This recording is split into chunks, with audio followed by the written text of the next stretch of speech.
3 factor थे जिसकी वजह से भारत ये मैच जीता।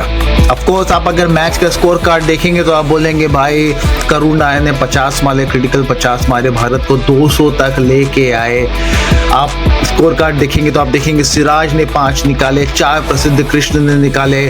सेकेंड इनिंग में यशस्वी जायसवाल के कैच ड्रॉप्स हुए, उन्होंने जीत हासिल की।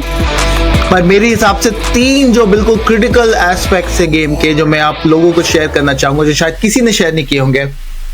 पहला, जैसा कि हमने बात किया था, इस विकेट में सीम से ज्यादा कटर काम आ रहे थे, तो सिराज ने अपनी स्ट्रेंथ पे डिपेंड किए। सिराज ने स्टंप टू स्टंप बॉलिंग की, प्रसिद्ध कृष्णा ने स्टंप टू स्टंप बॉलिंग की, पर सिराज ने ऑफ कटर का बहुत इस्तेमाल किया। उन्होंने जो लेग बिफोर भी निकाला था आज सुबह, वो ऑफ कटर के थ्रू निकाला था, फिर उन्होंने स्टंप पे बोल्ड मारा, फिर एक LBW की और अपील हुई थी, फिर एक वो जो ऑफ कटर की बात है, धर्मसेना ने आउट दिया उसको, वो बिल्कुल ऑफ स्टंप के थ्रू पे जा रही थी, वो डिसीजन किसी भी डायरेक्शन में हो सकता था।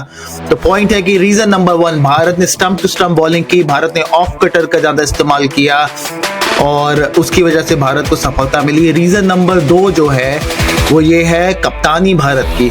आप देखें कि 36 रन आपको जीतने बाकी हैं, कप्तान के शोल्डर डाउन हो जाते हैं। नए कप्तान है भारत के, पर उनके शोल्डर डाउन नहीं थे। उन्होंने बॉलर्स को कंटिन्यू बोला कि भाई आप अपना ट्राई करते रहें, आप मेहनत करते रहें, आपको फल मिलेगा। और जो है कल रात के बाद आज सुबह जब बॉलर्स आए तो आपने एक एनर्जी देखी, बिल्कुल एक उत्साह देखा दोनों गेंदबाजों में, और किस तरह से वो फाइट मार रहे थे। और उन्होंने शुरुआत भी प्रसिद्ध कृष्ण और सिराज से की, तो उन्होंने कई अच्छे फैसले लिए कप्तानी में, जिसकी वजह से भारत को विजय हासिल हुई। तो तीसरा सबसे इंपॉर्टेंट रीजन है स्ट्रेटेजिक प्ले। हमने कई बार इस बारे में बात की है कि ये जो 5 टेस्ट मैच की सीरीज है, ये लॉन्ग टर्म गेम है। आपने देखा था ऑस्ट्रेलिया दौरे में कैसे बुमराह 5वें टेस्ट मैच की लास्ट इनिंग में इंजर्ड हो जाते हैं और भारत वो टोटल डिफेंड नहीं कर पाता, भारत हार जाता है। क्रिस वोक्स के साथ वही हुआ, क्रिस वोक्स इंजर्ड हुए, उसकी वजह से क्रिस वोक्स पहली पारी में बैटिंग नहीं कर पाए, उसकी वजह से भारत इंग्लैंड को एक छोटे टोटल पे समाप्त कर सकी। दूसरे इनिंग में क्रिस वोक्स बॉलिंग नहीं कर पाए, तो राहुल और दूसरे प्लेयर्स को थोड़ा सा एडवांटेज मिला, खासकर जायसवाल को। और उसके बाद आपने देखा कि किस तरह से वो बैटिंग करने आए, पर उनकी बैटिंग मतलब ना के ही बराबर थी। उनकी हिम्मत की दाद देंगे पर ना के बराबर थी। तो स्ट्रेटेजिक जो प्ले था, भारत ने जो लॉन्ग टर्म विजन रखा कि भाई अपनी हेल्थ और फिटनेस को हम ध्यान रखेंगे, हम फिट प्लेयर्स को खिलाएंगे, उसकी वजह से भारत को ये मुनाफा हासिल हुआ। जी बिल्कुल। आप जो जेम्स वोक्स की बात करें, क्रिस वोक्स की बात करें, तो क्रिस वोक्स का ये सीन था कि वो 6-7 डाउन आउट ऑर्डर पे आने वाले बैट्समैन हैं।